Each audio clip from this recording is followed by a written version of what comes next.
So ఇవాల్టి video వచ్చేసి panipuri preparation అనమాట.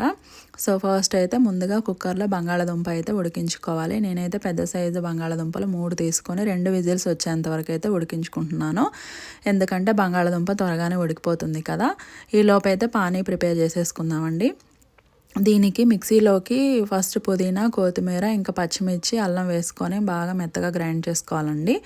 కొంచెం ఇందులో నిమ్మకాయ సైజ్ అంతా చింతపండు రసం యాడ్ చేసుకోవాలి. అందులోనే పానీపూరి మసాలా, ఉప్పు, కారం, చాట్ మసాలా వేసుకొని అయితే మిక్స్ చేసుకోవాలి. ఇంకా దీనికి అయితే స్పైసీ చాలా తక్కువ వేసానండి, ఎందుకంటే పిల్లల కోసం కాబట్టి నేను స్పైసీ తక్కువ వేసుకున్నాను. కావాలనుకుంటే పచ్చిమిర్చి యాడ్ చేసుకుంటే ఇంకొంచెం స్పైసీగా అయితే వాటర్ ఉంటాయి అన్నమాట. సో ఇది ఇంకా మిక్స్ చేసిన తర్వాత పక్కన పెట్టేసుకోవాలి. రెడీ అయిపోయినట్టే పానీ. నెక్స్ట్ వచ్చేసి ఇంకో బౌల్ తీసుకొని ఇంకా ఉడికించుకున్న ఆలు, ఇంకా కట్ చేసిన ఉల్లిపాయలు వేసుకొని వైట్ బఠానీ కూడా మనం కుక్కర్లోనే 4 విజిల్స్ వచ్చేంత వరకు ఉడికించుకోవాలి.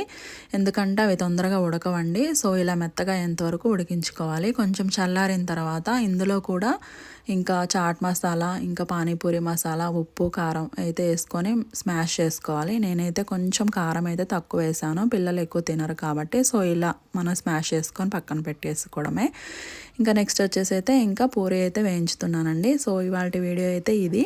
నచ్చితే లైక్ చేయండి, షేర్ చేయండి, సబ్స్క్రైబ్ చేసుకోండి. మీరు కూడా ఇంట్లో ట్రై చేయండి. Thank you so much.